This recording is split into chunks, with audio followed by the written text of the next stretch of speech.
candidates have been given 2 minutes to begin by giving us their ideas or anything that they want to say to you. And then we're going to go through some of the questions that you as the audience have decided that you'd like to ask. The group's organising tonight reckon that they've got at least 50 questions. We can probably get through about 12. Okay, so I'm going to apologise in advance if we didn't answer you, if we don't ask you a question. And also, I should probably apologise in advance if we don't ask a question on a theme that you're interested in. Okay, this is the Better World Hustings, so the focus for this evening is around sustainability and issues that contribute to a better world. So there is a very specific area of questions that we're going to ask this evening. So, in case you don't know, you have 5 candidates here tonight. You have number 1, in terms of who came out of the hat, is Anne Main, representing the Conservative Party.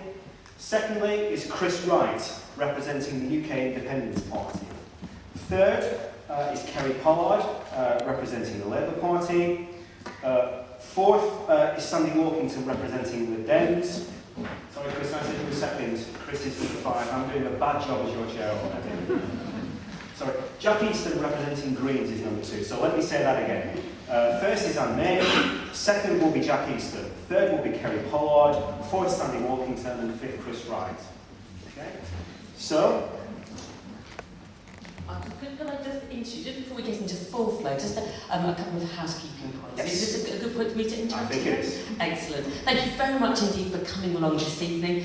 Just for the groups who are organising it, we've got Oxfam St Albans, you can see the t-shirts over there, Transition St Albans, who have new t-shirts on, Global Justice St Albans, who have a stall over there, Friends of the Earth, who have a stall over there, see my t-shirt, and also Trinity URC, who have invited us into their church this evening.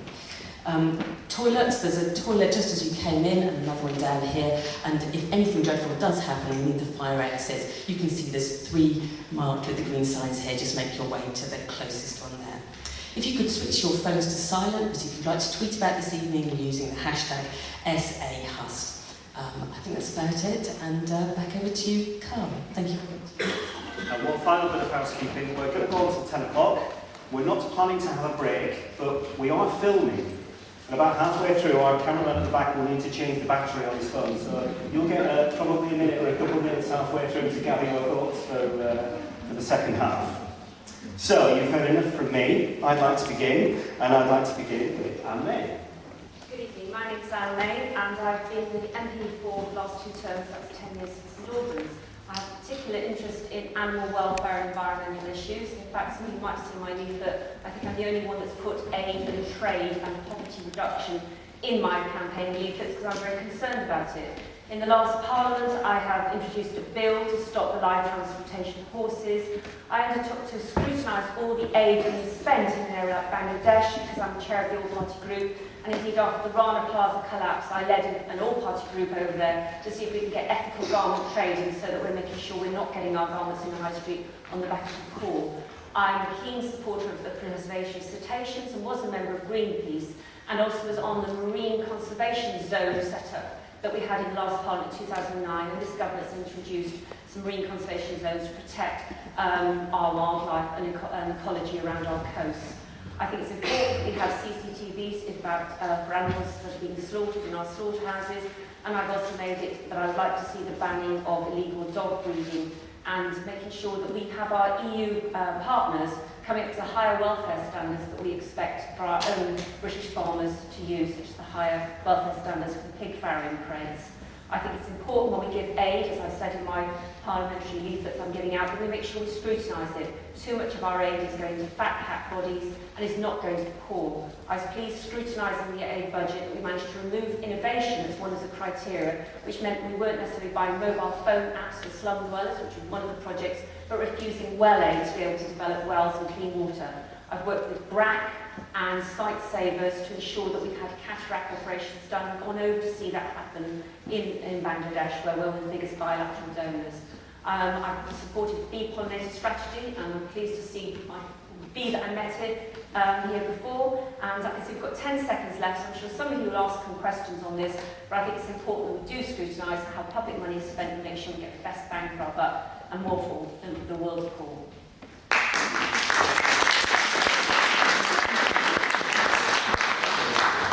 Jackie.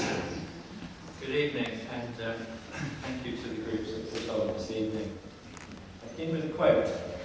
Stable prosperity can be achieved throughout the world, provided the environment is nurtured and safeguarded. Protecting this balance of nature is therefore one of the greatest challenges of the late 20th century. That was not one of my heroines, it was Margaret Thatcher. Strong as she was, though, neither her government nor any since has taken a really serious stance on protecting and nurturing the environment.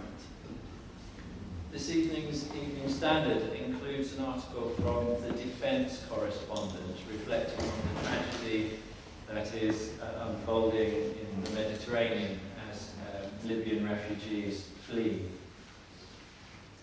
The Defence correspondent blames climate change, desertification, and globalisation, and the increasing gap between rich and poor.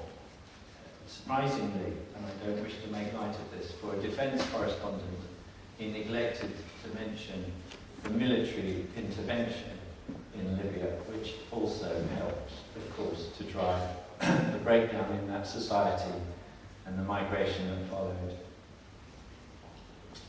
Unless we all work together to make this world a fairer and more even place, these migrations will continue, and none of us will have the pleasure of leaving a better world for our children and our grandchildren and our neighbours' children and grandchildren.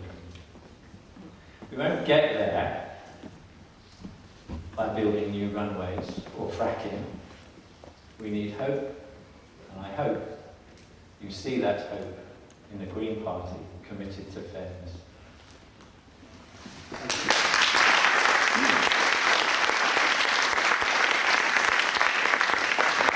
My third opening statement is Kerry Pollard. Thank you for all being here tonight. I lead by example. I've got PV generation on my roof, I've got solar hot water heating system, I've got an eco car. So my green credentials, I think, are as good as anybody on this platform, and probably better than most. I also do an oak tree scheme, where I've been for the last 2 years been growing oak trees from seed and presenting them to schools, and I'm hoping in the next year to get around to every school with their own oak tree. We're ambitious. My ambition is to have all public buildings in St Albans with PV generation on the roof. We've got to set an example as a public authority. I was at BRE chairing a housing conference on Monday, and BRE are world leaders in developing zero carbon homes. And the zero carbon homes are being built in China, where they're building 2 million. We're building very few indeed. There's a company that was advertising there that can build flat pack homes in effect, and they can be built in 12 days. And they've got 3 factories. That seems to me quite a good way forward. We have a commitment to make a UK electricity supply zero carbon by 2030, provide free home retrofits for 200,000 low-income homes per year, and give free interest-free loans to others to help with retrofit. And we hope to create 1 million green jobs over the next decade. Internationally, we must lead in stopping pollution of our oceans. Untreated sewage and rubbish pouring in, flooding in, and we must use our aid budget, I think, to help in that regard. Ensure developing countries are conscious of their environmental responsibilities. We're approaching a tipping point. If you want your grandchildren to inhabit a world that is doomed, evidence already of climate change. Recently, boat people have been coming across. That will be nothing compared with the millions that will be flooding across because of flooding and pestilence. Thank you.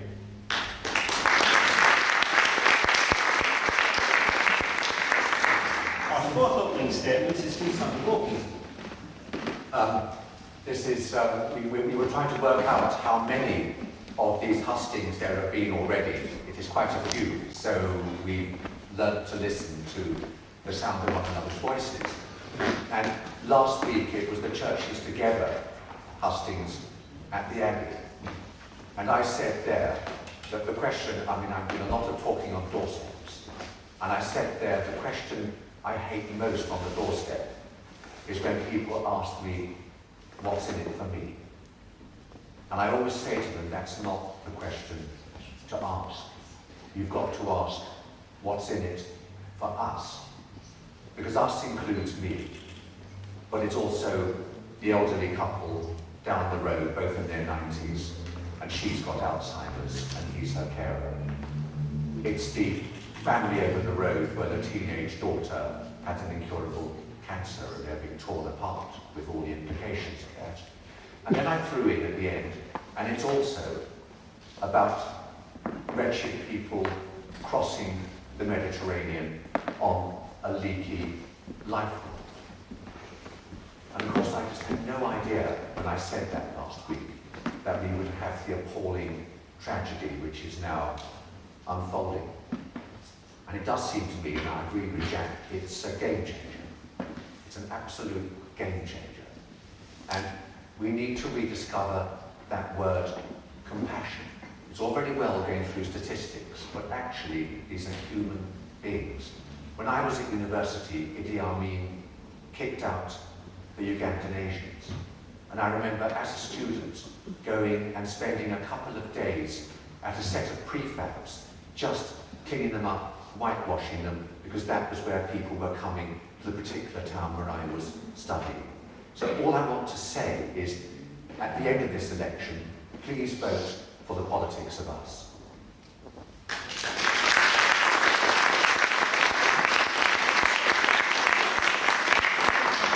And our final opening statement is from Chris Wright. Thank you very much. Chris Wright. I'm not yet a politician. I'm still working in IT, based here in St Albans. In my previous life, I was 25 years in the British Army, and I've spent the last 24 years in business. And I'm here for my grandchildren. My concerns are the national debt. My concerns are loss of democracy. I also want to talk, because of the audience we have here this evening, about sustainability. Firstly, debt. The country is currently £1.4 trillion in debt, and that debt is rising. I'm not going to be part of the team that pays it back. That will be our children and our grandchildren, and we have to do something about it. We have to run our economy correctly, like we would do our household economy. In terms of democracy, you're aware I obviously wish to withdraw from the European Union, and the reason I do that is because I don't want to be governed by undemocratic, unelected bureaucrats sitting in Brussels. I believe in Britain. I believe that we can look after ourselves. So finally to sustainability. I do believe in animal welfare. I do believe we should protect our environment. I do believe that we should be using renewable energy. However, I also believe in prosperity. I don't believe that we should tie a hand behind our back without really careful debate. So my message is I believe in Britain. I believe that Britain should be led by the British, not by the EU. Thank you.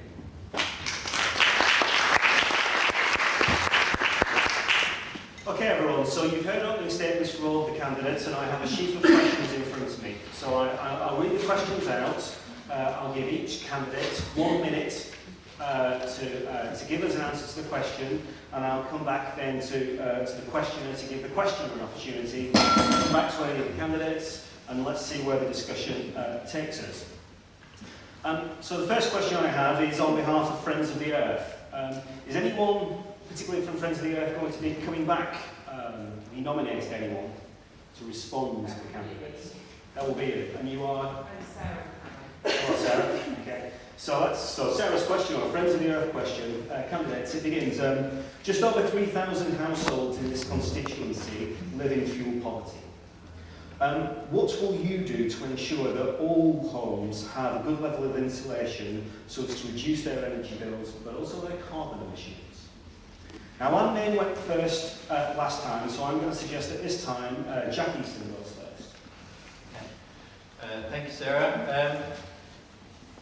I think we've seen quite a lot of I agree with you. So our manifesto includes a significant commitment to retro-insulate thousands and thousands of homes. It creates jobs. As you say, it reduces the carbon footprint. It's possible today to build a house from scratch that uses no heating at all, passive house standards. It's much harder to retrofit to that level, but our manifesto includes an absolute commitment to improving the insulation and reducing fuel poverty that way. So yes, we're there. We'll do it. Okay. Kerry Pollard. Thank you. I said in my opening statement that our party is committed to 200,000 retrofits free for the poorest households per year in the next Parliament, plus a scheme for people who are a little wealthier, where they can have interest-free loan paid back over a few years to retrofit. So I think that's the way forward. And of course freeze energy prices for the total 2%. Okay.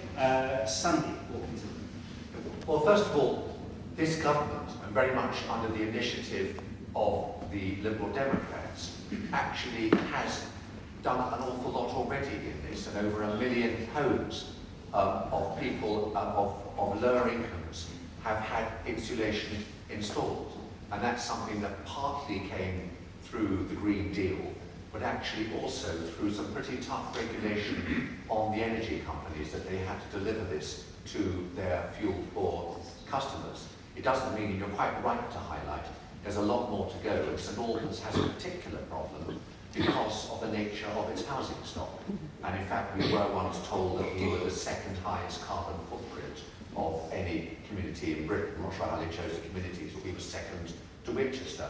Now, the Lib Dem manifesto contains 5 green laws, and one is a Green Buildings Act, which is about mandating standards, not just for ordinary householders, but also rented housing as well. And do read the manifesto, because it's all in there. Okay. Chris Wright. I believe that energy prices in this country are too high. That has caused a lot of problems, of course, for those who are most needy. It also causes a problem for our industry. And so it's why, over the years, we've actually declined in our manufacturing. I therefore believe in a balance of power sources. I believe in coal, nuclear, shale, using gas and fracking. And what I want to do is I want to use our resources carefully. I want to extract them extraordinarily carefully. But I actually want to bring down the price of fuel. And that will help your fuel poverty. Okay. And finally, Anne Main. Thank you. I've actually raised about fuel poverty for St Albans in the last Parliament. I served on the energy bill. I think we missed an opportunity as well in this Parliament, and I agree with Sandy, there have been some good things done. The Green Deal was far better than Warm Front. Warm Front, sadly, you had a particular set of criteria, and if you didn't want the package as it was, you had nothing. So I think the Green Deal, far more flexible, far better to try and insulate homes. Particularly heritage homes are very difficult. But in this Parliament, we have missed an opportunity. I put down an amendment for growth and infrastructure bill, which some of you might take a keen interest in, because it seems to me balmy that any major project or building is not obliged to at least show that it's considered putting in some energy efficiencies or indeed energy generation. So those who are talking about the development that's potentially going to go on around the rail freight site, 3.5 million square foot of built development, not one single green initiative. They didn't have to, and I think we should have made it part of law in planning. You should have to show that you've considered trying to put in green initiatives and energy generation to make sure those buildings are more eco-friendly. Okay, so some interesting and possibly different answers in terms of what's come back from the candidates. What are your thoughts about what you've heard? I think in the main, it's reassuring to hear the commitments that have been made to ensuring that, particularly in St Albans, where there are some issues around heritage homes, that will become addressed by most of the parties. I think the other point we'd like to make is that ensuring that homes are better insulated would also provide a boost for local economy, that it can be a positive thing for economies and not just a cost to society, and that in doing so, protecting vulnerable people could also in the future reduce further costs, for example, burdens on the NHS when people are well cared for in their homes. Thank you. Anyone in the audience want to come back on what you've heard? Lady towards the back there, with your hand up. Yeah. Yes.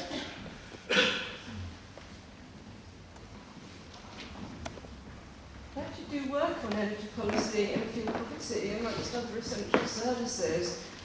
The current... Could you stand up, please? Sorry, can you hear? No. Yeah, okay. I actually do detailed research on fuel poverty and energy policy. The coalition government abolished the only state-funded help for fuel poverty, to which Warmfront Green Deal was written on the back of an envelope and has helped far fewer families, and it mainly consists of loans. The coalition government has also redefined fuel poverty so as to artificially reduce the statistics, and many disabled people are now in fuel poverty thanks to the coalition government.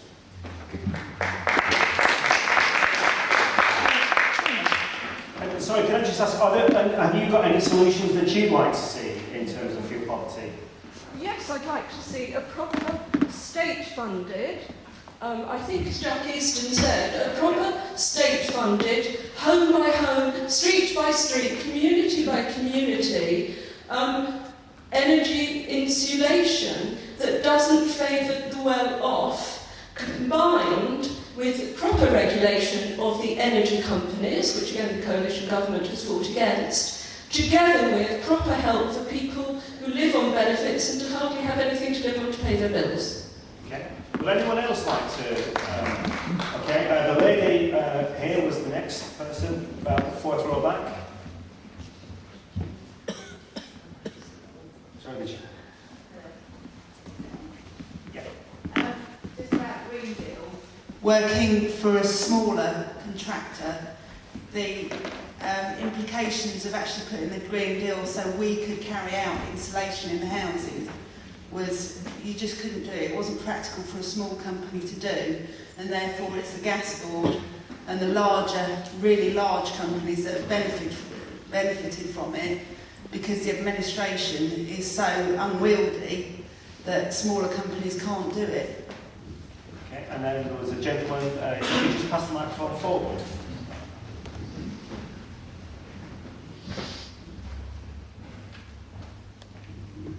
It's just a detail really. I live in an end terraced house, there's a block of 5. I've had my walls cavity filled, the person on the other end's had the walls cavity filled. There's 3 people in the middle have made inquiries, but none of them actually qualify because the wall area is insufficient. Why can't they all be done at the same time? So all policy fails at the point of delivery, I think, is the expression there. So candidates representing the current coalition government, you've got a bit of a hard time there. Is there anything that you'd like to say? Well, I'll let Sandy, because we're in coalition, so we take the good bits and bad bits, I suppose, as a joint responsibility. I have to say for the lady on the Green Deal, the warm front, I met with quite a few residents who were told if they didn't have a boiler in their bedroom and they didn't have certain things put in certain places, they had nothing. So I do think the warm front definitely let a lot of people down. It was bureaucratic and it didn't deliver. Now the Green Deal, I'm not saying it's perfect, but what I'm saying is it needs to be tweaked, then let us know where it needs to be tweaked, but also on the energy bills. I was on the energy bill the last Parliament, looking at having people to have their bills more understandable, switching between tariffs and providers. A lot has been done, and indeed if we had what was proposed by Labour to fix the energy bills, the energy price, where now the energy prices drop down, that benefit would have been passed on to customers. So I think a lot has been done to try and help the poorer customer, and it went all through the last Parliament, and anyone that put any input into the energy bill in the last Parliament will know that trying to have feed-in tariffs, trying to have other things considered, because the warm front was not working. That's why it was changed. It wasn't just taken away to be difficult. It wasn't working. It wasn't delivering. Because it was state funded. Your Green Deal is a loan, mainly, not state funded. Well, that's maybe your point of difference, but what I'm saying is don't say it's on the back of an envelope and it doesn't work, because it is a point of fact, and I would totally disagree. Do you want to talk about energy? Well, just first of all, on energy, what happened under the previous government was that we ended up with just big 6 suppliers who effectively operated as an oligopoly with high prices. And one of the things that this government has done is already 10% of domestic energy is now provided by small suppliers. We have said in our manifesto we want to get this to 30% by 2020, and that will mean real competition and bringing down bills. Obviously, I have to respect that you research in this field, but certainly my understanding is that more than 1 million homes have been insulated under this government, not just by the Green Deal, because it's a broad front, but actually by forcing the energy companies to face up to their responsibilities. And then going forward, because we're here to talk about the next 5 years, I go back to the fact that the Liberal Democrats, in their manifesto, have published these 5 green laws. And one of them is a Green Buildings Act, and it contains in it council tax discounts for people that invest in insulation, targets for all social and private rented homes to reach Energy Performance Certificate Band C, statutory target to get all fuel-poor households up to Band C, frameworks, as Anne said, to actually make sure that large buildings are required to show that they have investigated and looked at various energy-saving measures, whether it be geothermal pumps or large-scale heat pumps or whatever. And then other regulations as well. It's there, it's written down. That's where we want to go forward. Okay, and that's what we're talking about. Thank you so much. What happens in the next 5 years? Kerry Marward. I just wanted to mention about the small suppliers that Sandy talked about. You can actually set up as a supplier in your front room with a telephone. You don't need anything other than that. Now these companies, small companies, have done no investment at all in the infrastructure or superstructure that we as a nation from 1948 onwards invested, building the pipelines, the pylons, the generating station. All of that was built out of public money. Now you can set up telephone, buy and sell gas or electricity from a distance, no investment whatsoever apart from the phone. That's absurd. We've got to have big companies investing in the infrastructure, investing in training, investing in development, all of that, which is what we used to have. Okay. Jackie, is there Chris Wright, any points that you want to make here? Well, I think it's important, as you say, there is a lot of detail in this, and I think there's an awful lot of common ground on the insulation commitments, substantial free insulation commitments in some cases. I do share some of Kerry's concern about the need to bring the largest business under control. The largest business seems to be the vested interests, the people that can get into Whitehall and to do what they really want to do, almost unimpeded. So we need to think a bit harder about public ownership of all of our essential services and whether or not there is a way forward. I'm going to move on to my second question, which is from Oxfam. And who's going to be the sort of the nominated person that will come back? It's actually here. No? Oh, Philip from Oxfam. Philip from Oxfam will be the person that you'll be responding to. So the question from Oxfam is corporate tax dodging hurts the poor hardest in both the UK and overseas. Would you candidates, if elected, support and promote a new tax dodging bill that takes a systematic approach to stopping corporate tax dodging? And would you pledge to support such a bill in the first 100 days after the election to make tax fair and to raise funds for fighting poverty in the UK and developing countries? So would you support a bill to address corporate tax dodging? So my first response, I'd like to Henry Pollard, please. Thank you. Absolutely no problem in supporting this tax dodging bill in the first 100 days of the next Parliament. Just to give you one quick statistic, there are 300 people, tax inspectors, chasing tax avoiders and evaders out with the UK borders, and at the same time there are 3,200 looking at people who are cheating on their benefits. Now that seems to me absurd, because if you get one tax evader, tax avoider, that's potentially several £million coming in. You'd have to get several million tax benefit cheats to get the equivalent. It's ridiculous doing that. The priorities are all wrong. We should, of course, run after those, grab hold of those tax evaders. Those big companies, I won't name the companies, they'll probably be sued, but they are earning their money here and not paying any tax here, and that's wrong.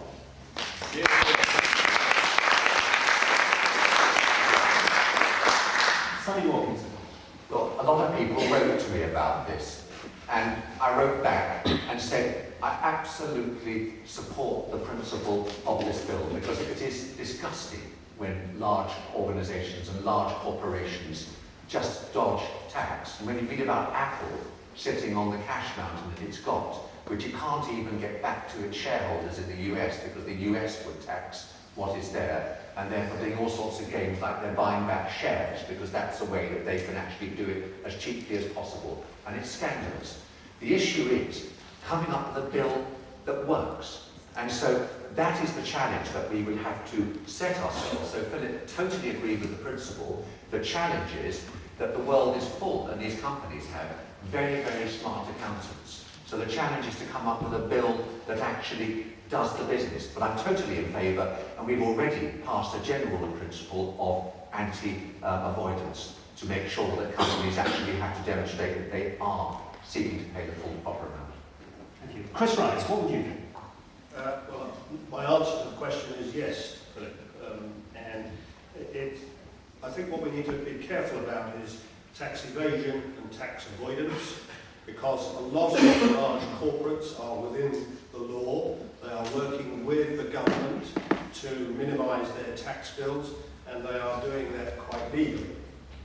Quite wrongly, but quite legally.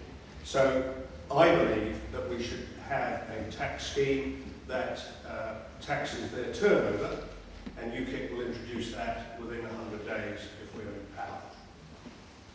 Okay. Anne May. Well, Sandy made a good point, and I was actually written and asked this question, as many campaigns did to the parliamentary candidates.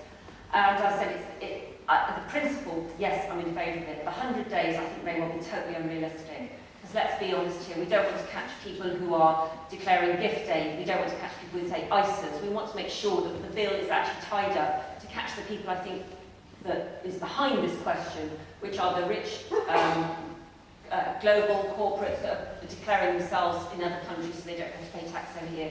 So getting the wording right is important, because otherwise a bad piece of legislation will just be got around very, very easily by clever accountants. So I think the principle is right. I think the 100 days of it may be totally unrealistic. Having been on bill committees, we've got to get it line by line scrutinised to stop just opening up another net that they can wriggle out of. And finally, Jack Easton. Well, as they say, we all had the letter, and I signed up straight away. The pitch from the campaign included a very sensible set of proposals that could be delivered in 100 days. That they asked merely for some careful reviews of legislation. The current government has set out to be a low tax environment. This problem comes because government after government chases investment by setting up schemes whereby it's cheaper to be the company here rather than there. And 2 years ago, this base profits erosion problem was recognised even at G7 level. We've got to deal with this. We need to tax big corporations wherever they trade. We need to publish their income and their tax worldwide. We need to have big corporations committed to more objectives than maximising their profits. They have to commit to social and environmental duties in law. Thank you, Jack. Philip, I think I heard consensus there about the principle. You did. one has to say, though, what has happened in the last 5 years or 10 years, very little control of tax avoidance. And I think many people in this country feel that this is not disconnected with the power that major corporations and multinationals have in lobbying and influencing the government. So I think although one is very encouraged by the candidates' agreement on this, whether one actually has faith that anything will happen in the next Parliament, I think not quite so happy about that. The other point I'd like to make is this is not just about the UK tax situation. Multinationals are active all over the developing world, using the resources, making the profits, but paying very little tax. For developing countries, it's even more of a critical situation than it is in the UK. Okay. As I said, I think we had consensus about the principle from the candidates. Does anyone want to say anything to add to what Philip has said? The lady there had her hand up first, and then I saw the gentleman there. Cracking. Lots of hands for this one. Can you hear me? Yes. Okay. I'm a poet. I'm not a corporate tax evader. I don't know a lot about economics. Maybe you can help me understand. Regarding lobbying governments for various personal advantage, and everybody does that, benefit people do it, corporate agencies do it, unions do it, so it isn't just the rich.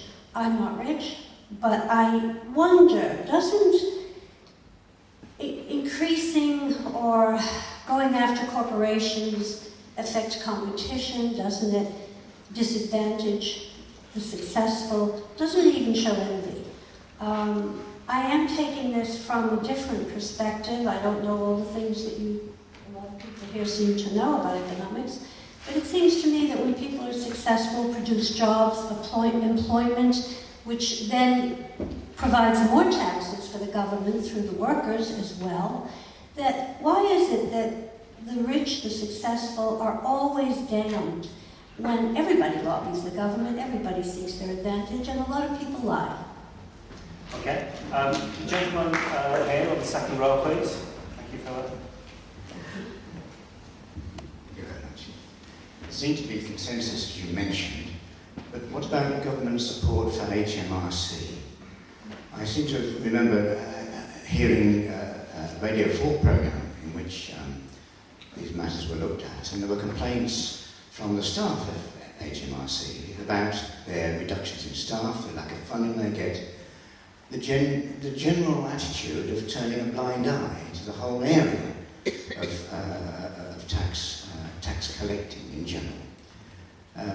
If this is symptomatic of the attitude of the government, and they were talking about the recent government, how can we expect that a similar approach is going to be applied to creating legislation to extend the powers, particularly when they're diminishing the strength of the tax gathering at the moment? Thank you. So change of culture on tax gathering and investor save. There's a gentleman on the front row there, please, Philip, with the grey top. And then the last one I'll take on this one is a gentleman about halfway through. Thank you. Yes, the issue of tax evasion is endemic in our society. To partly answer the lady here who commented, Warren Buffett, the richest man in the world, has said that rich people should pay at least as much tax as their secretaries. And that's how rotten the system has got. 98% of the top 100 British companies are evading tax in some way through tax havens. And the problem is this sort of circular movement between the top finance companies who are actually helping to write the government's tax laws. And what they're doing, as we've seen with HSBC, I mean very recently, is they're helping the government to write the tax law. They're putting errors into it. they're then turning around to their clients and they're saying, we'll help you get around this. We wrote the law, we know how to do it. So almost I'd like to ask, I did hear a couple of wobbles about whether the candidates would all be willing to push for this within 100 days. I'd like to hear their commitment to actually clamping down on these financial lobbyists. Can I just be clear? Are you talking about tax evasion or tax avoidance? Because the two quite different things. I'm talking about tax avoidance. Right. Yeah. Evasion is illegal. Avoidance is perfectly legal, but it's morally wrong, and that's what's going on. That's the issue that we're facing at the moment. Last one on this one, there's a gentleman about halfway through with the headphones.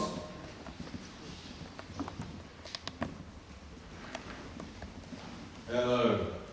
So people are saying that there's consensus among people on the panel here, but I disagree. I think if you read between the lines, then some people in the panel are saying, yes, we can commit to fixing this within 100 days. And then one of them says, well, actually, to do it within 100 days would be pretty tough, it would be kind of difficult, complicated. I think that's not really a consensus at all. And the party that this lady is representing has propped up somebody called George Osborne, who has cut a gigantic tax bill for a particular mobile phone network that I'm not going to name to all you. And this tax bill was equal to or greater than all of the benefits cuts that were undertaken by this government. Right? So George Osborne is off playing golf with members of this board, having just cut their bill. Meanwhile, he's saying you're all in this together. I think that's outrageous. Okay. It's utterly outrageous. Thank you.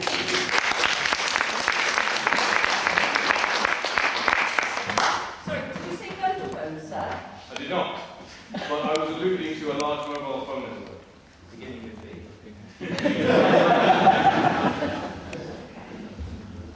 I just wanted to clarify who you just made the allegation about, because I haven't read that article, so I've got those details. How can you not know that? Well, It's a huge story. well, exactly. I mean, if it's It's something in that's... my eye every week. That's appalling. No, but I'm just saying, why not say it, sir, if you're... I mean, I'm not equivocating. Having served on bill committees, and Kerry will know this as well, you cannot just rush through legislation if you want it to be watertight. Now, you might like that answer, but it's the right thing to say, because if you don't want people to slip through the net, don't knit something so quickly and so loosely you've got a load of holes in it. And that's not, it's not saying I'm trying not having a commitment to wanting to stop, as you say, evasion's illegal, avoidance. But there are some forms of avoidance where we do things for charity and the gift aid is claimed and so on, and we want to keep those, don't we? So let's make sure we don't throw the baby out with the bathwater, because it sounds good as a political narrative. I'm not advocating holes. No, but you seem to think I had a lack of willingness. Priorities. Oh, but I know this is important. It absolutely is important. But on a crowded piece of legislation, there's lots of other things, like security and NHS and so on. Finding government time, it has to be put in a slot. So the 100 days, it may not be the most important thing for an incoming government of whatever persuasion to deal with. So that's all I'm saying. Don't let someone tell you false promises, well, I'll do it in 100 days, and then you come back to me if I'm re-elected and say, you lied. I'm not lying, I'm telling you, I have a commitment to stop the tax avoidance that a lot of us want to stop, but preserve those that we see as good, such as ISAs and so on. The last two people I asked in the last round of questions were Chris and Jack, so I'd like to give you the opportunity to come first, please. Yes, if I may, I'll just make a comment about HMRC. In the last 24 years, they haven't ignored me, sir. So my business has successfully managed to be on the right side of the tax bill to pay all its taxes. What I think is that we have too much complexity in our tax rules and regulations. And what we need to do is a simple dose of common sense to reduce that complexity down. And it's absolutely essential that everybody, particularly the large corporations, pay their taxes. It's absolutely simple. Okay. Jack? Yes. I think the first point to make is that the tax dodging bill that's being asked for is a very simple bill asking for some very careful objectives in reviewing legislation. It's not a nitty-gritty detail, and it's a very well-crafted set of principles which I think could be delivered quite quickly. The second point to make from what was coming off the floor is, of course, that HMRC staff were slashed as part of the general slashing of government jobs as budget saving. Our manifesto includes a commitment to restore at least 15,000 people to the staff at HMRC, not only to help with getting big corporations to play fair, but also to support small businesses getting the phone answered, for example. And then the final point to make, are the rich damned? No, the rich are not damned. But I think it's important to recognise that business provides support to society. Society isn't here to service business. And the price of being in business includes the price of civil society, and that means paying your taxes. Okay.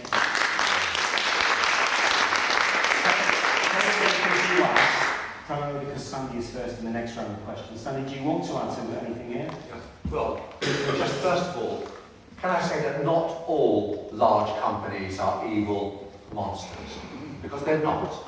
And I worked at director level at BT, and I can tell you that when I was there, BT paid its taxes and paid shedloads of taxes, I mean billions in taxes. So they were doing their bit, and most British companies, I would argue, do their bit.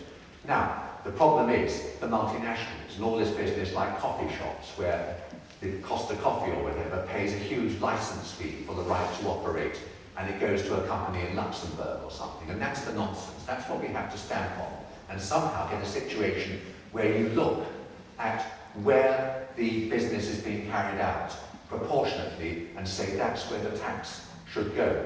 And that requires international action across the G8 and the OECD. And then the last thing I want to say is that I think the most shocking thing on this whole tax evasion issue is the fact that people are not being prosecuted.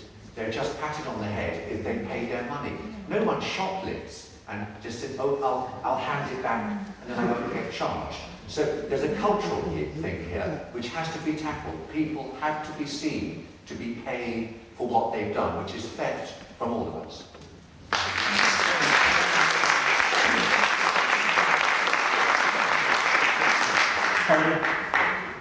This bill has already been written, and I've read it through, and I've studied it in great detail. And there are one or two things, as Anne quite rightly pointed out, that would need changing. But we're not starting from scratch here. The bill has been written, and it is a bill that could be put into place. Sandy's absolutely right, and others are right. This is an international situation. I'm really grates against me that sovereign nations are having to bend the knee to these oligarchs that are registered as, Sandy said, monarchy or whatever it might be. That is absolutely wrong. There has to be an international get-together to stop all this. This is morally indefensible.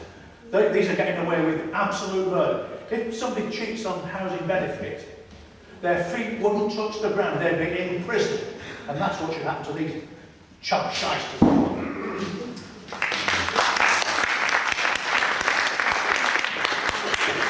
I'm feeling miserably as your chair. We've done 2 of our 12 questions and we're almost halfway through, so we might pick up the pace a little bit in the second half.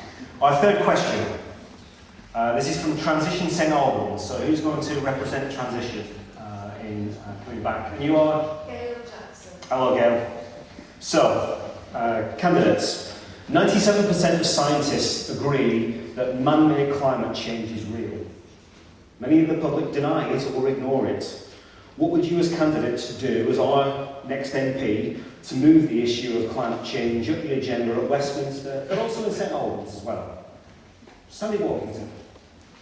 I am one of 20 or 25 parliamentary candidates of any party who are part of the Green Alliance Climate Leadership Programme. And the Green Alliance, as many of you will know, is the umbrella body for Friends of the Earth, World Wildlife Fund, Greenpeace, RSPB, etc., etc. It's a kind of overarching think tank. And they have a programme where they're funded to pick out 20 or 25 candidates, about 6 or 7 from each party, to give us special training and education in these issues. And they pick people for 2 reasons. One, that they can win, because there's no point picking people who aren't going to win. And secondly, that they've shown a track record of interest in green issues. And I'm very proud and pleased that I was picked.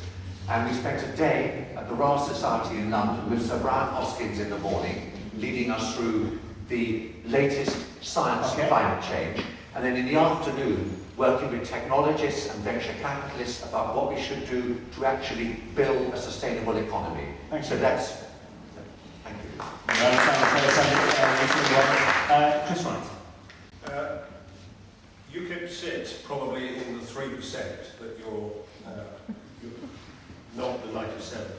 We do believe that we should have common sense policies for climate change, but unfortunately we think that too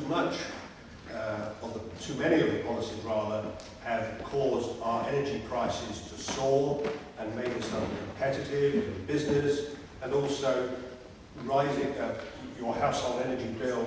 It's about £200 a year is the cost of the Climate Change Act 2008. So UKIP would repeal it. However, I do want to say that we would make our energy more affordable. That would make us more competitive. That prosperity would then help us to look after and protect our environment. Okay, thank you, Chris. Anne.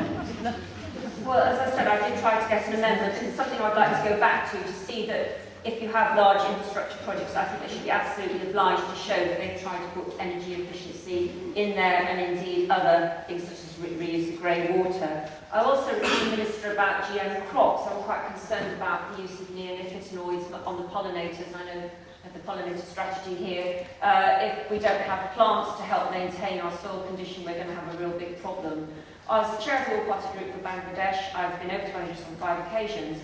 And of course, you see other countries struggling with their own energy and also being the victim of the climate change they've got now with global warming and the rising of sea levels. So I'm pleased that the government has put so much into supporting. We're the second biggest bilateral donor to Bangladesh, and if you see a lot of the projects over there, they are specifically to do with flood alleviation problems and so on. I don't think it's something that's one simple solution. I think it's something that's got to get cross-party consensus. I think it's something we've got to work on together, and I don't think it's something we can deny. Thank you. Jack. I haven't noticed any of the other leaders majoring on climate change, so they're absolutely right. We need to bring this up to the forefront of people's minds. The Guardian is leading a campaign at the moment, identifying that we need to leave most fossil fuels in the ground, otherwise we will put an ever thicker greenhouse effect around our precious planet. It needs millions, billions of investment in renewable energy. It needs the home insulation that we were talking about. It needs us to face up to the fact that we're going to probably have to all use a lot less energy. And unless we face up to those, we are simply going to walk into a very, very, very difficult lifestyle. So public investment in renewables. The physics professor at Imperial reckons we could be renewable before 2035. Disagree.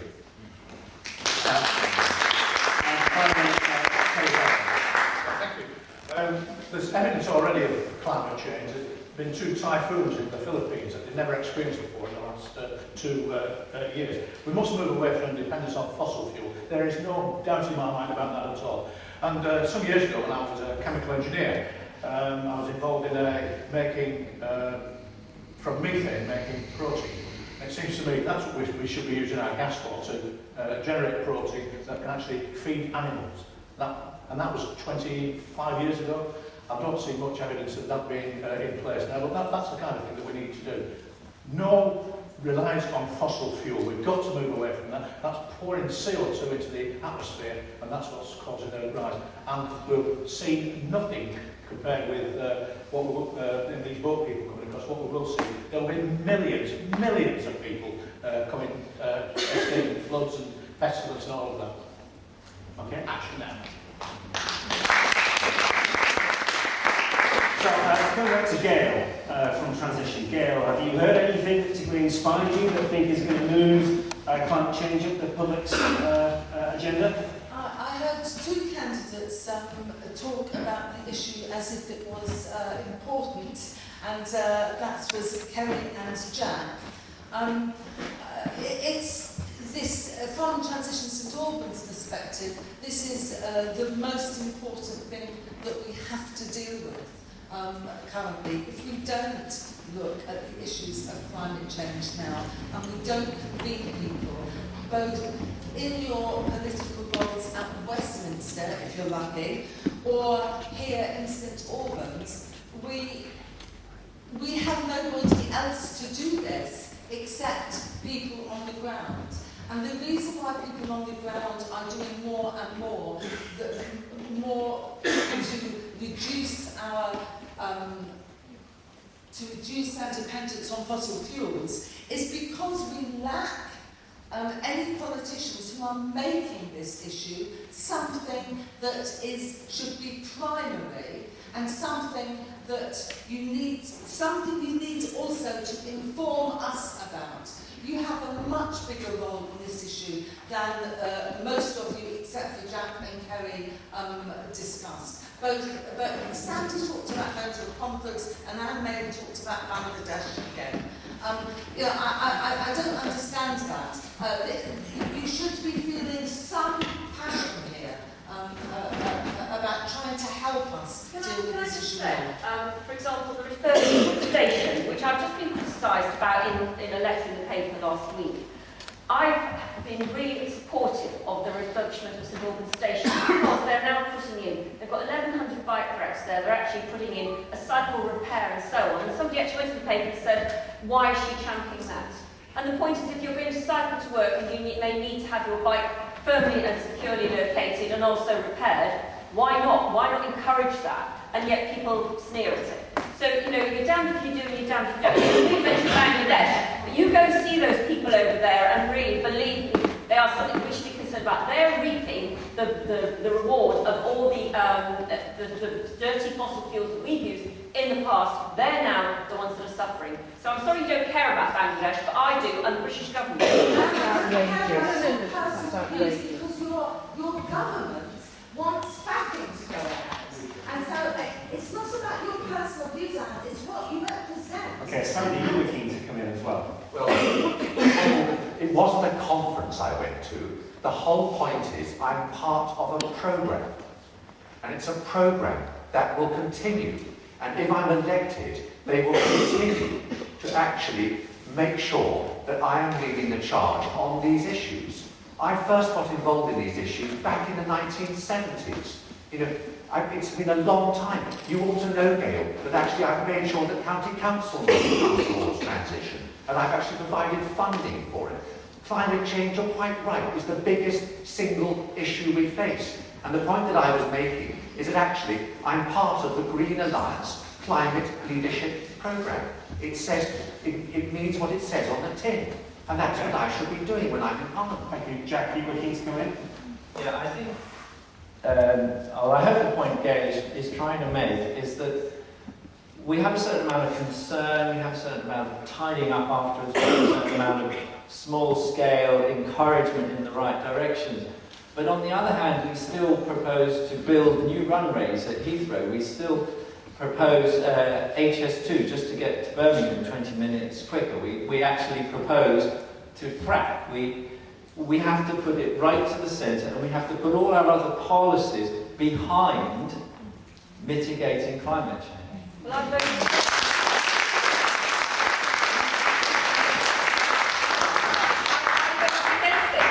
there are some of us, and you say, well, what else is there to do? There are some of us who are strong-minded MPs who will actually take a stand on things that are right. And I agree, we shouldn't be doing HS2. And someone said to me, why are you against it? It doesn't come through St Albans. And that sort of misses the point somewhat, doesn't it? And that's the point. These things are not easy. And on fracking, I actually put into the minister, because we've got protected aquifers here. I wanted to ensure that if fracking was to go around here, which is not likely to because we haven't got the deposits that we needed to frack, but if they did, protected aquifers around the country would be respected as an indication of where you should not be allowed to frack. And it's not as simple as coming up with one thing. It's up to us to scrutinise what goes through Parliament and not vote for it when it's wrong. Okay, thank you. Jack, do you want to debate this question? Sorry, pressing it. Told you I was doing a bad job. I think the key thing for me is that we need to have common sense policies. We've got to keep the lights on. We've got to keep our old folk warm and cosy in winter. And the only way we can do that is by having a balanced energy policy schemes. People should be aware that China and India are building one coal-powered power station a week. We are closing them. We are closing working coal stations. Right? But we're not controlling China or India. Now, I do believe that we should invest in renewables, but however, I do want common sense. We have got to have a balanced energy policy. And I'm afraid that includes nuclear, oil, fracking, gas, etc. Okay. Kerry, briefly, anything from you? No. Anything to you? Yeah. Me? Yeah. I'll speak at any time. We've got to move away from using fossil fuel. It's as simple and as straightforward as that. Absolutely. And the sooner we do that, the better we'll be. And then we've got to persuade our European partners and the world at large not to build these coal-fired power stations, not to keep pumping CO2 into the atmosphere, because in a few years' time, it is a few years' time, we'll reach a tipping point and there will be no return. Okay. That's the challenge. Thank you, Kerry Powell. So, our next question is from Global Justice St Albans. So who's going to respond on behalf of Global Justice? Oh, Jack. Right, so the question from Global Justice St Albans. Corporate power is growing at the expense of the ordinary person and our democracy. From the deregulating of the safeguards that protect us from exploitation to bailing out the banks, leaving everyone else to pay debts. What will you do to redress the balance and give power back to ordinary people? I would like to begin with Chris. Okay, Jeff, thanks very much for a really difficult question. I think the challenges that we have is that we don't have the balance right. We have too much power in the large corporates, and they do seem to be wagging the government's tail. And we do have to redress that balance. However, we also, and I pick up the lady's point about, we do need large corporates to lead us into prosperity. The only way that we can solve the debt that I was talking about is by having a more powerful economy from which we can take a bigger share to pay off the debt. So I think there's a real balance that we have to have. We have to, of course, make sure that we manage it. I don't like the way that there is the cronyism and those other problems, and we will do something about it when we get into power. Okay. Part of the question was giving power back to the people, and I think tonight, you see whether you like them or not, one of us is going to be your MP. I supported the much stiffer recall bill, because part of the problem has been, I think, in Parliament, is that you don't know who's connected to who. Who is it that is hand in glove or working for part-time? So I've said on my leaflets, and it's something I don't know what other candidates think, I work 100% for you. I'm not involved in lobbying or outside interests. And I actually think we should have a much stricter form of recall. What's been brought in now is not a strict form of recall, it is a fudge. I think we should be able to hold our parliamentarians to account, and I don't think they should have strong links to lobbying interests. And that way, there is more power to your local individual, and if you don't like what they're up to, you can get rid of them. Yeah. The question was about corporate power. It's quite interesting to read this week about correspondence between the UK and the US about which financial institutions were going onto the too big to fail list.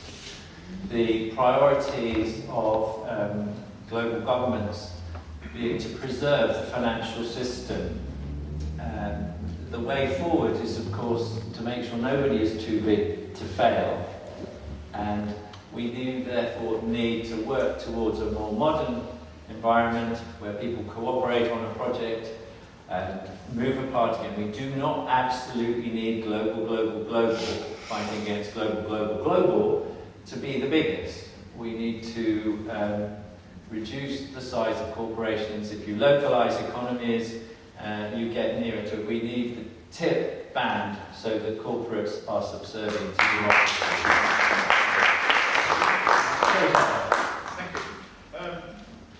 We talked about banking to start with. £128 billion was given to the banks to rescue them, and at the same time, bankers' bonuses have blossomed as well. It seems to me an abomination that we're in that sort of situation.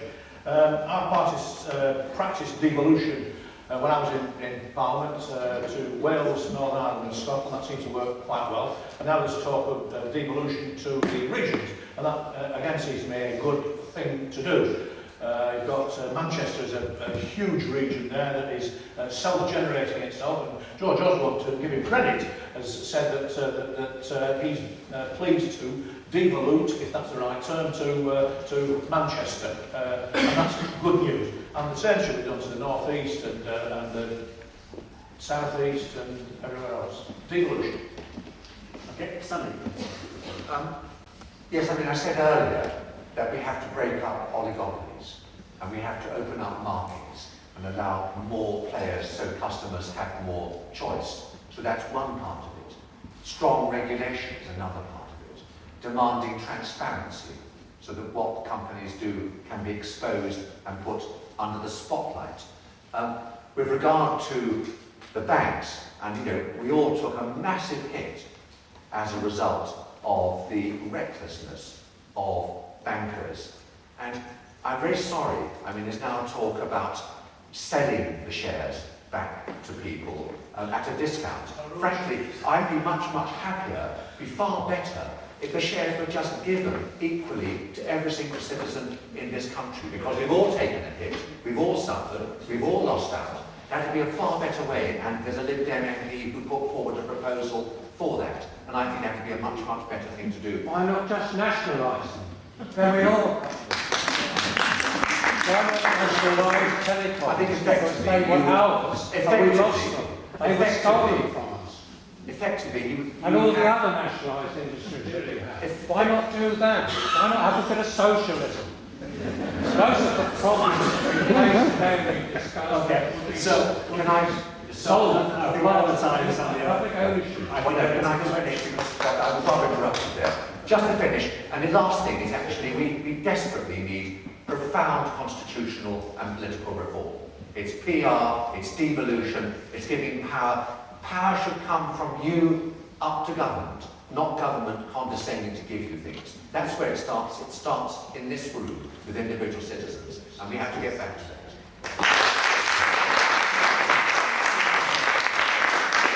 All I'm going to do with this question is just take a response back. People feel powerless, and I think that's because they are powerless in the face of a big business. And I think the solution is they need to be given, local communities need to be given to be empowered, and that means putting local democracy. Some of the things that I've heard are very encouraging about improving the democracy, and also about containing the excesses of the powerful. So I just encourage you to do more on that front, because we are angry about our powerlessness. Okay. Our next question, candidates, is about Israel and Palestinians. Benjamin Netanyahu recently said that there would be no Palestinian state on his watch, nor that settlement construction would be halted. If elected, what measures would you propose for the next UK government to end the illegal Israeli occupation of the West Bank, afford Palestinians their human rights, and achieve a just and peaceful future for both Palestinians and Israelis as well. And I'd like you to go first, please. Well, I've been lobbied quite a bit, and there's some people here who've bent my ear on this considerably. I was one of only 30 Conservative members of Parliament who voted that Palestine should be an independent state, and at the same time condemning that. I meet with both the Jewish community and I meet with people who support the Palestinian community. And I don't think we can allow atrocities, whoever is perpetrating them. And so when I'm being lobbied by the Jewish community, I do point out that I still feel that use of white phosphorus on schools is appalling. And when I'm being lobbied by Palestinian supporting communities, I do point out that I still think it's appalling to be throwing homosexuals off the car parks and so on by Hamas. And I think you can condemn Hamas and still recognise the plight of the poor Palestinians, and I do.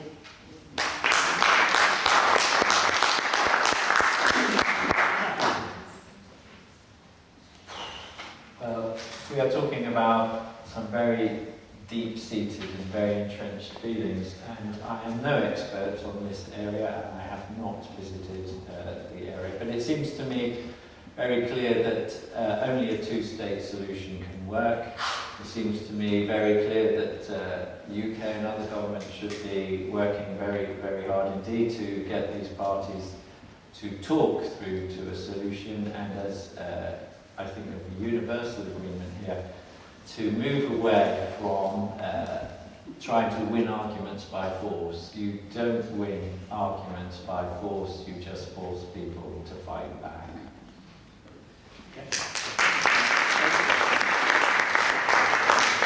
I was really disappointed when Benjamin Netanyahu was re-elected, because I thought if Labour had been elected, there was a chance to move forward, and that was the platform that Labour was elected, was voted. I visited Jerusalem, I visited Ramallah, and when I visited Ramallah and met Yasser Arafat, right outside his compound there was an Israeli tank with its gun pointed straight at his thing. So that was making a statement about that. I also absolutely deplore the random rocket firing from Hamas into Israel. That's awful.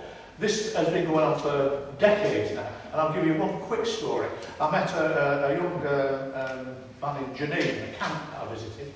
That camp had been there for 50 years. He said to me, my dad was born there, my granddad was born there, the camp is still there. That is outrageous that those kind of conditions still exist. He said he was going to be a martyr to his people. A solution quickly. Sunny Walls.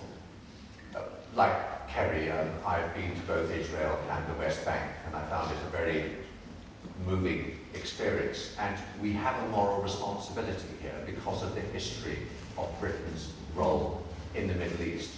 We created the boundaries in partnership with France, following the Sykes-Picot Agreement, and they're pretty catastrophic boundaries, and actually cause all sorts of geopolitical problems.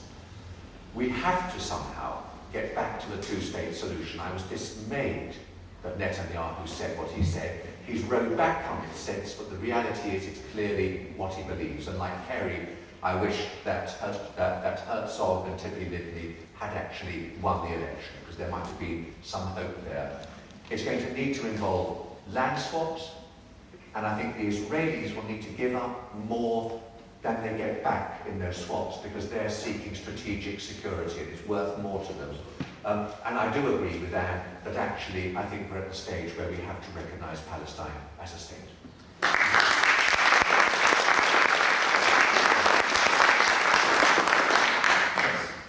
I have very little extra to add to what my colleagues on the platform have said. I do also believe that it should be a two-state solution, but I also do condemn the terrorism, the Hamas. I believe, unfortunately, the only way that we are going to be able to solve the problem is to create an economic climate over there where they can live peacefully and prosper economically. And sadly, I think that's going to take us many, many years to be able to achieve that. Thank you. So the question was from Trinity United Reformed Church by Course this evening. Do we have a representative? It's been very interesting to hear the points made by the speakers, and some very good points made there. The Trinity URC believes that we have a commitment to pursue issues of human rights and justice. And it seems that only international pressure can deliver a just peace for the Palestinians. Israel continues to build illegal settlements under war, controls Gaza, grows produce and puts industries on Palestinian land. Unfortunately, Israel holds all the cards and the Palestinians are relatively powerless when it comes to negotiations. Although our government often refers to negotiations, it's a very one-sided situation. Because governments have failed, it's really up to people of conscience in civil society to listen to the Palestinian cause for protection and justice and to make Israel cease violations of international law and human rights.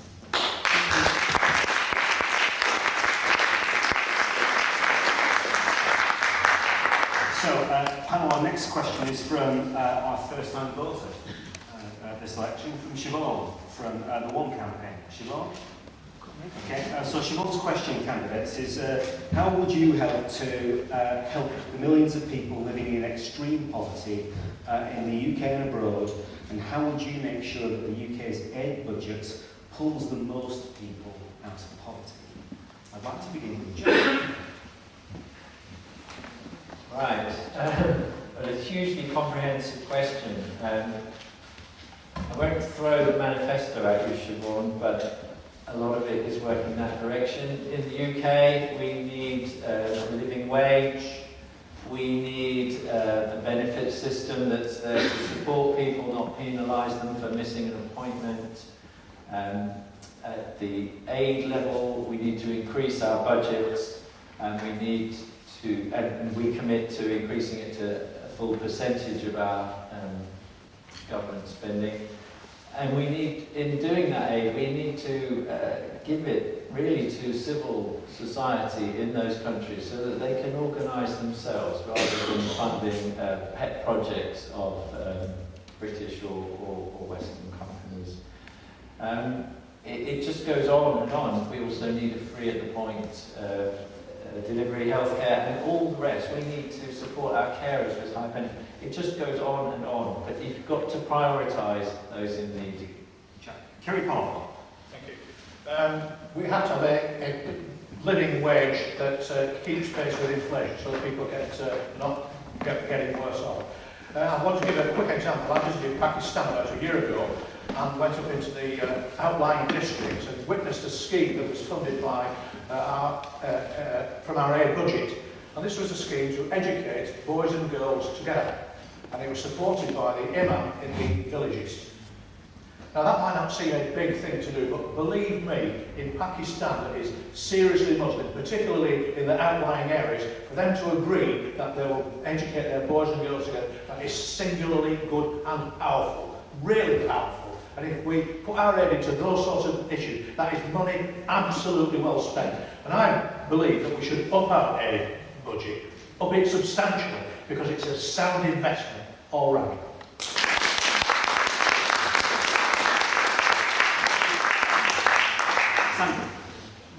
I might just start, Siobhan, by saying I don't know. Because actually, it's an incredibly tough question that you asked. And I don't claim to be an expert on international aid. I just am not. I mean, I am proud that this last government is the first G8 government to raise its overseas aid to 0.7% of GDP. And we're the first one to do that, which at a time when there was such difficulty with public expenditure, I think that's pretty impressive. I think there's a real opportunity at the end of this year when there's going to be international negotiations about sustainable development goals. And how those are shaped, I think, is going to be really significant as to how they are targeted.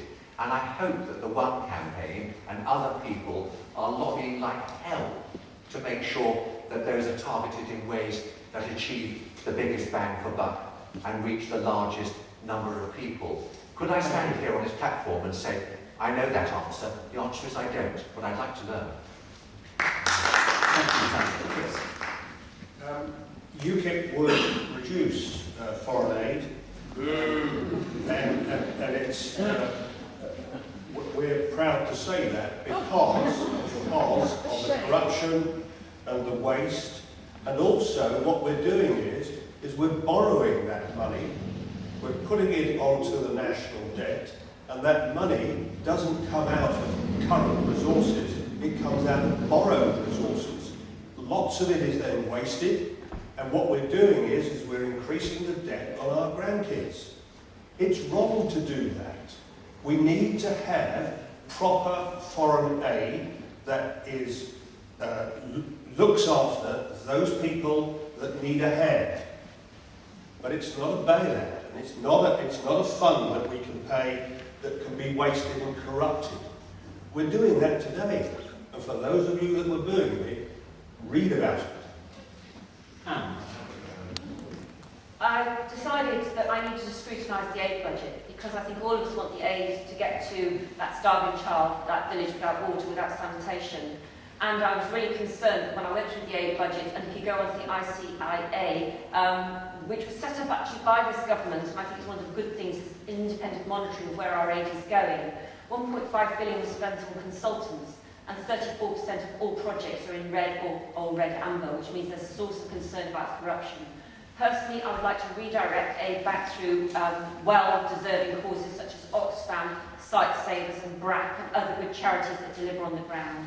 I'm pleased that having scrutinised the budget, and I've got it in my leaflet, I think I'm the only candidate that's mentioned aid and trade in their leaflets, because I actually think we do want that money to get to where it should go and not line in the pockets of the rich. It should go to the poor and needy and not the rich and greedy. And so we need to get more targeted aid. And I would also link aid to human rights abuses, because 34 countries are persecuting minority faiths, and we still give them aid. So I will tie the aid budget to make sure it's not siphoned off by corrupt individuals. Siobhan, as you think about voting for the first time, any impressions from what you've heard? Well, firstly, I think it's really promising that so many people, sort of 2 people on the panel have said that they actually want to increase the aid budget. That's not actually something we have campaigned on, mainly because we don't always see it as like a winnable battle. But it's nice to see that it's actually important, because I think a lot of the sort of debate that happens around aid is about the fact that it's not useful, and people see it as a black hole when actually it's one of the best value for money we have on our budgets.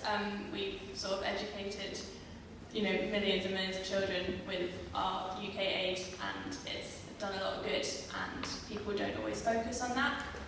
So it's positive to know that the panel is, pro that. I think a lot of people, I know Chris had mentioned that it would reduce the budget, but seeing it as a black hole isn't really the most effective way, because I think a lot of people think of aid as something that we give away and that is a money that we lose in our country, when it actually brings money back to our country and benefits a lot of people. And also, as anyone who works with aid, we're campaigning to kind of do ourselves out of a job. We don't want it to be going forever.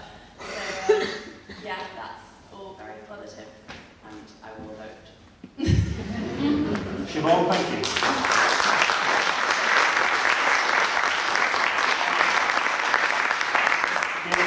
Oh, apparently we need to break for whilst we change the battery, but I'll ask you the question so you can think about the question.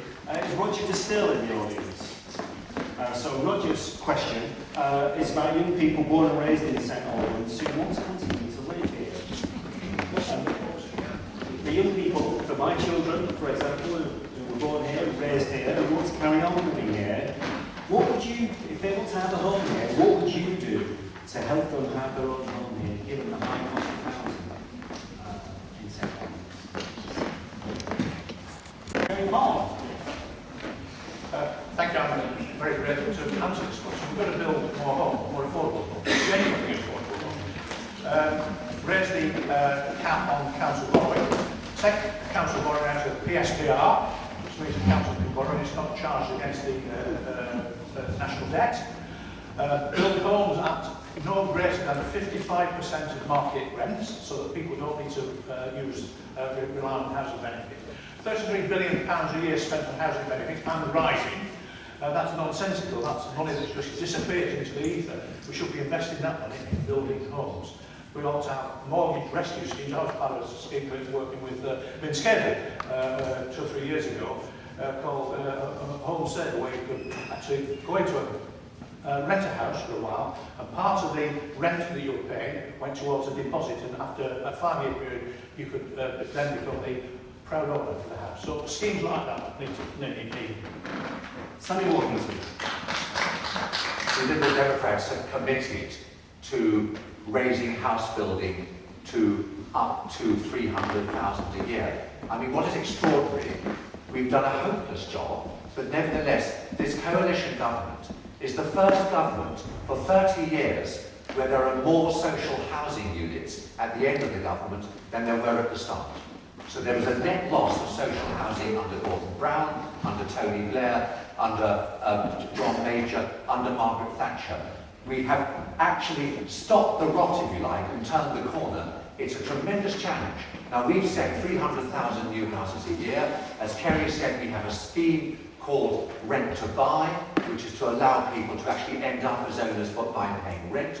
The issue in St Albans is how we rebalance the whole UK economy, and that's a macro issue to take the heat out of the southeast of England, and that's why, for example, I do support HS2, because we have to do something to get the north to rebalance versus the south. Okay. Chris? Yeah, the first thing that I'd like to say is that UKIP will not build on the green belt. However, what we do want to do is we want to incentivise the building on brownfield sites. And UKIP will provide project funds to enable businesses, builders to do that. Our ambition is to build 1 million houses in the next 5 years. But of course, and you will all expect me to say this, that UKIP will try and stem the demand. The problem is that the reason the house prices are through the roof is because we have too many people demanding houses. And in particular in St Albans, it's a lovely place to live. Of course people will come here, of course they will want to build their home. We have to control immigration. Okay, Anne. It would be impossible to build out the price differential in St Albans. The average house price is over 500,000, and indeed in St Albans, well, I'm pleased to say my stamp duty campaign is fruit dividends, because everyone in St Albans was paying stamp duty. At least we've now got a fairer system where you're not paying the enormous slab system just to get on the housing ladder. There's a Help to Buy ISA, which is going to be helpful, because indeed under the previous Help to Buy and Help to New Buy, only 14 families in St Albans took it up, because again you can't save the tax for the stamp duty if you've got a Help to New Buy scheme. It's difficult. 50% of all people who are economically active commuting to London, and a large number of properties are marketed in London for people to come out to and retire to. And the people that come here then don't wish to see developments such as the King Harry Lane Plainfields, which were actively marketed in London. It is a hard thing to try and balance. I think we should be using more derelict garage sites, which the government, which the council has been doing. I think we should be looking creatively at densities, and I'm pleased under the last planning guidances they've now allowed that go back to local control rather than having to do 30 to 50 to hectare, so you can try and look at the housing need. There's been no survey of actually what houses we need in St Albans. So I'd like to see a greater flexibility in planning. And finally, Jackie. Well, I have to agree that we can't buck the market, and that an objective can only really be to make it possible for house prices to calm down. If fewer people were trying to get here, demand reduces. A lot of property has been sucked up by buy-to-let. That needs to be made less attractive. No tax relief, for example, on buy-to-let borrowings would help. There are empty buildings that need to be brought into use. And our house building policy is very much focused on the social end. Council houses, socially rented houses, rent controls for those who are forced to live in the rented market would prefer not to. Would also perhaps make letting a little less attractive. But there is no magic wand to reducing St Albans house prices, I'm afraid. So a question came from Roger. Roger, would you like to respond to anything that you've heard? There's a mic. That's all right. Thank you. I don't have a lot to say. There's a lot of encouraging things were said on the platform. I don't have to tell everyone the building what the problems are, and I take your point that it's going to be very, very difficult. I wish we could perhaps work together to solve these, but I didn't come here to talk, I came here to listen to learn, so thank you. Okay, thank you. Our next question panel is from Stephen Bowen, or Bowen? Stephen? Bowen. So Stephen's question is, there's increasing anxiety about not enough midwives in primary school places.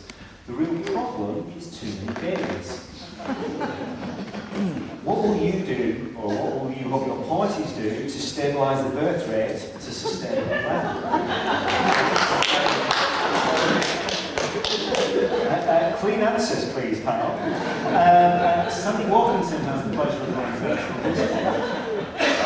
Well, Steve, I'm afraid I've failed because I have 3 children.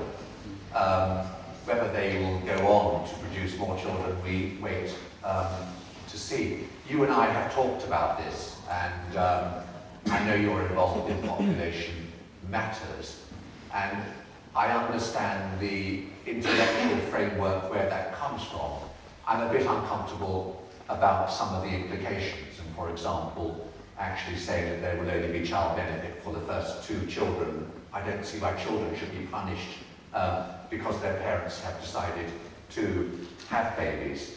I mean, the point is very well made that we live on one planet, and we have to find a way that we operate as though we're living on one planet. At the moment, we're operating as though we live on 2.5 planets. So I get the drive, but I'm not sure that it's the right answer. And in fact, in Britain, it's a fairly stable population now in terms of birth rate. We're getting much more stable. Okay. There we are. Chris. UKIP will limit child benefit to the first 2 children. We're not limiting the number of children people can have, but what we're saying is that we shouldn't be subsidising it from the state. It's common sense, isn't it, that we should encourage and look after our children, but too many is too many. And of course, not enough nurses is the other real problem. Of course, UKIP will want to address that by injecting £3 billion per annum into the NHS and recruiting more midwives, more nurses, more doctors. Well, we've met as well and discussed population matters. As someone with 4 children, I certainly wouldn't be lecturing anybody. I think it's important that people can afford to look after their children, which is why I think we should be ensuring that children are growing up in loved environments and ensuring that parents are in work, which is the best way of getting families out of poverty. I think the other thing is we don't ever seem to talk about at some of these, about the unborn child, and I'm very, very concerned about the amount of children that are aborted now, for very, some of them very good reasons and some of them not so good reasons. And I think it's something, as society, we have to talk about, because some people are, not many, but some people are using abortion as a form of their child control, and I think it's something we need to discuss as a society, is why we're having a huge rise in abortion. And in St Albans, you'll have the largest growth of under 20s in the whole of Hertfordshire. It's the biggest growing population. I think it's a good thing. I think it's a good thing that we've got young people, but we must make sure we've got facilities such as childcare places and school places for them. I certainly wouldn't condemn any family for having children as long as they're looked after, nurtured and loved. Jack? Yeah, it's a very difficult one. The impact of population is number of people times consumption, times by what they need. So we can manage with more people if we all use a lot less, if we squeeze up. But to start imposing limits financially or otherwise is, I think, a step too far. It's about education and encouragement in the direction of restraint. And I think it's about well-being, so that people don't feel they need lots of children to provide for them, though they don't feel that they need lots of children as some sort of masculinity badge.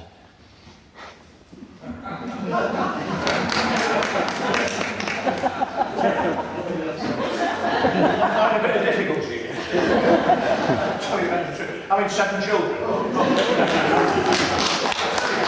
We're not having any more. Mrs. B and I decided that's it. All my children, the average now in my family is down to 1.8, which I think is about standard for the...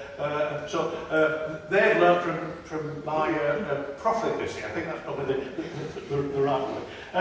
But we do need to control manage the population better. No question about that. So I was out in Bangladesh a few years ago with World Vision, and we were going around to these fertility clinics where women were being empowered to take birth precautions so they didn't conceive. And the population, the average size of family is going down there, so that is working. And that's a great credit to Sheikh Hasina, the Prime Minister there, who's embraced that and recognised that we must control it better. I've sinned. Stephen, it sounds like you've talked to the candidates before, so a brief response from you, please. Can I just say, we love children. This is not against children. What we're saying is that when people decide to have children, they should look at the responsibility as well as the freedom to choose how many they have. And I should also say, this is not about anti-immigration thing. There are lots of more children being born in this country. The increase here is not just due to immigration. Something like 16% of families have 3 or more children in this country. And can I just briefly summarise the quotation from our chief patron? David Attenborough. All environmental problems become harder and ultimately impossible to solve with ever more people. What you all say about the environment is all going to get worse if we don't stabilise the numbers. Okay, thank you. Our next question is from Grace Disdale. Grace, are you here? Grace? Oh, sorry, I didn't see it. My apologies. So Grace's question. If it's confirmed that there's a large deposit of oil under southern England, what would your response be?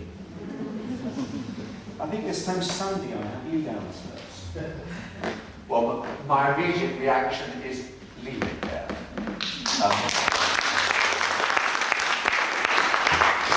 Now, oil is important. We need oil for drugs and fertilizers. We certainly do not need oil to burn it in motor cars or to burn it to serve energy. There will be no need to develop it. We should be moving as fast as we can to a carbon-free environment, a zero-carbon Britain. We should be going for more wind. And by the way, I find it extraordinary that for some reason it's all right to frack under the countryside, but you can't put windmills on top. I just find that weird. If there is oil, let it lie there. That's what needs to happen. Chris? I guess the windmill tilt was at me, because I'm against windmills spoiling our countryside and the views of our countryside. As to the deposit of oil, if it is there, I would extract it carefully. I would therefore be able to decrease the price of your fuel bills.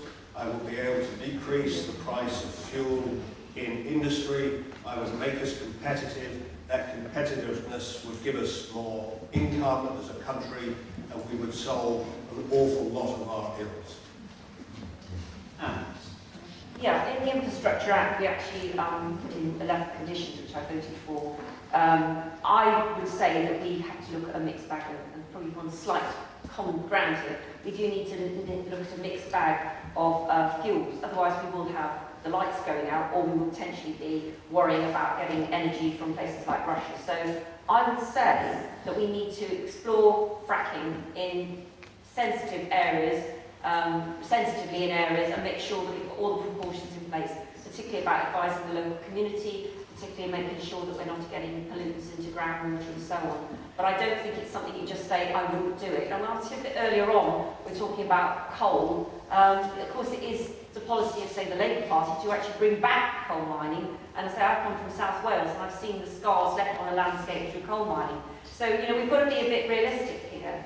If you say no to everything, no to nuclear, no to coal, no because people don't want onshore wind farms and so on, where are we going to make sure we've got the energy to make sure that our businesses keep going? So fracking, I would look at having fracking as long as it was well located and sensitively tackled. Jack? We have to take a lead here, and consistently with everything I've said earlier, that oil, which was, I think, within a week, the estimates were hastily reduced and then withdrawn, that oil would have to be left in the ground if we are to show any kind of leadership at all on climate change. I think the windmill tilt was possibly a reference to Mr. Pickles and his calling in of planning decisions to approve land-based wind turbines, which, going back to the earlier discussion, should very much be a much bigger part of the mix. We need to move the direction of travel away from fossil fuels. Starting a new source is not a plan.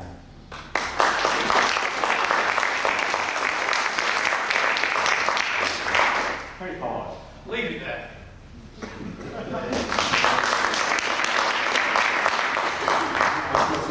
Chris, any thoughts in response? So the microphone about to come through. I'm gratified that at least 3 people said leave it there, straight off, without any hesitation. It seems to me that fossil fuels are going to run out sooner or later, and we have to start investing in the alternatives as soon as possible. So I would agree to leave it there now. I don't believe we should be fracking either, but putting that money into the alternatives. Personally, I love windmills.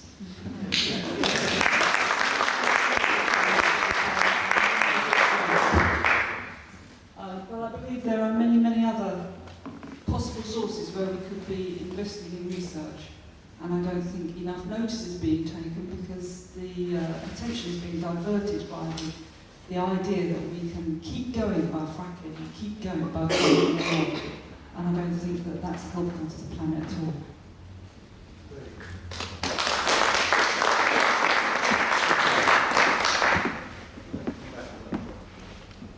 If I may, I just want to make a little point here, which is that investment in alternate renewable sources is, of course, essential, and we should do that, and we should find the ways and the money to do that.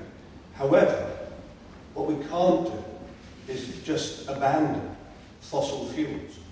I know you would all, or the vast majority of people in this audience would love to abandon fossil fuels. We can't do it. We can't afford to do it. And we have to have common sense policies, which is to use it while we have it. And let's not be dependent on Russia for our oil and our fuel. That's crazy. They have us over a barrel.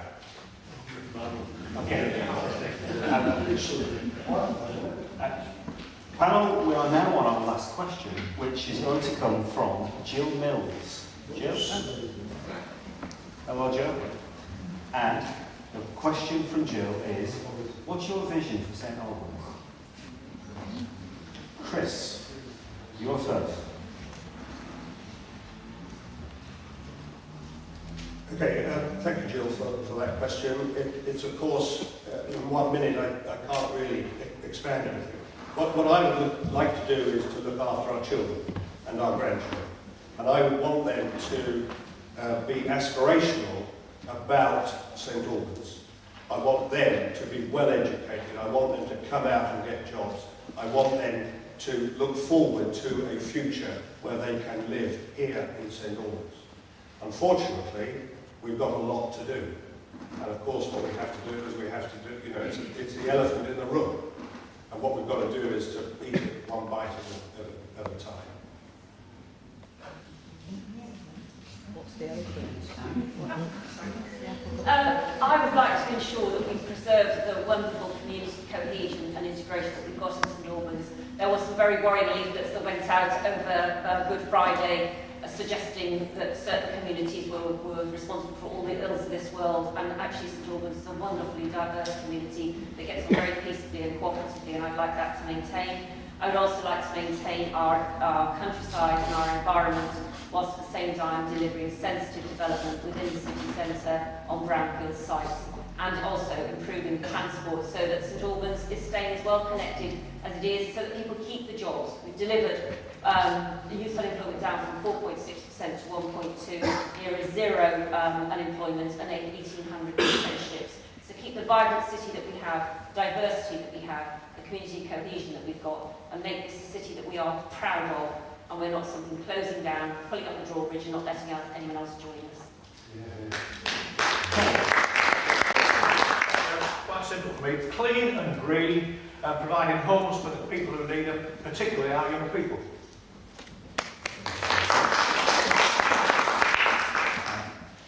I think I missed Jack out in the order there, I'm afraid. Jack? Well, notwithstanding who currently controls it, I'd like to give an awful lot more power to the local council, actually. We need to actually have a lot more local authority so that our council can support businesses proactively, have a local purchasing scheme, borrow money and build council houses, and actually take control over things like planning decisions on nearby sites. I'd like to see those council houses built. I'd like to see 20-mile-an-hour zones all through the city so that we can walk or cycle safely and calmly, so that we don't actually have to put handkerchiefs over our noses at the Peahen Junction. And I'd like that public transport subsidised, regulated and coordinated.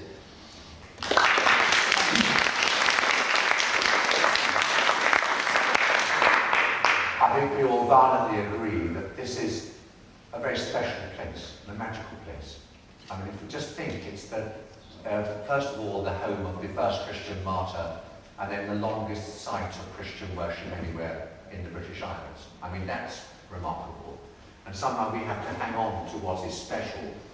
We need to make sure that we go on being a properly mixed community, i.e. that people can live here in all types of employment and all types of background. It doesn't just become a ghetto for the wealthy. We have to make sure that we actually have the kind of things you expect in a community. So a hospital still, which actually, we won't get back a general hospital, but we need to make sure that we have an urgent care centre, that we have more outpatient clinics, that there's actually a hub, a health hub in St Albans. We need to make sure that schools are in the right places, so people aren't suddenly finding a primary school the other side of town. So there's a lot to do, but there's an awful lot to cherish, and we need to cherish it. Thank you.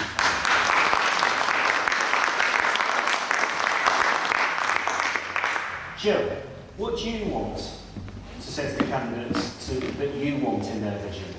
Thank you. I think a vision has to, if you have a vision, a proper vision for anywhere that you live, then your actions have to actually match the drive towards that vision.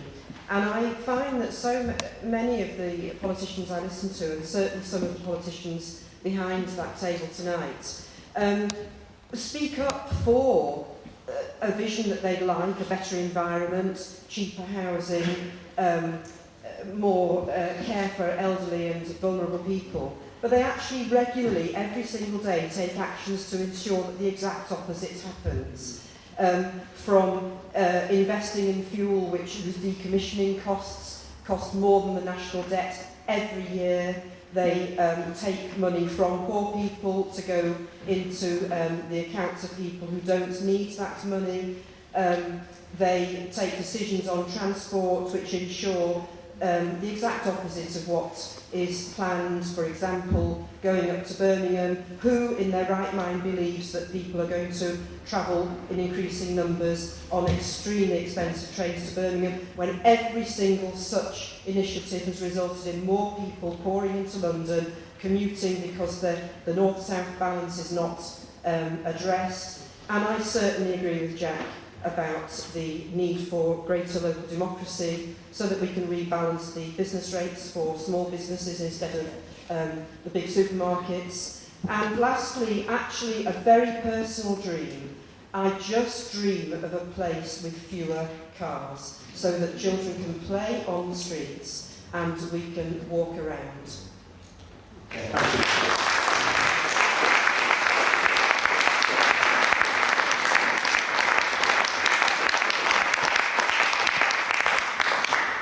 I asked at the beginning to put your hand up if you decided who to vote for. Could you again put your hand up if when you came in tonight you decided who to vote for? Has anyone possibly changed their mind, or is anyone reconsidering as a result of tonight?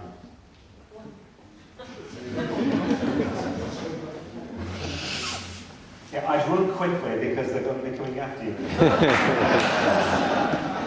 Could I, absolutely, whether you agree with all of the candidates or each of the candidates or not, could I ask you to say thank you and put your hands together for them?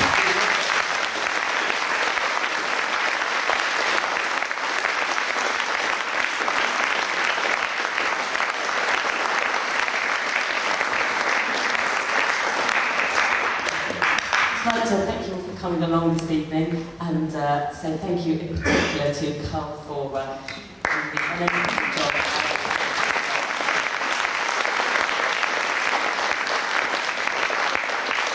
Could I also say a big thank you to Trinity for hosting this event, which they've done for free, so thank you very much indeed.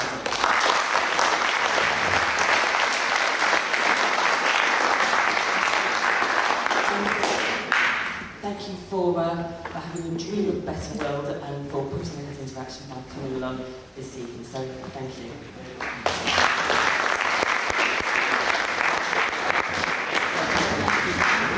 No, I just wondered what you were getting.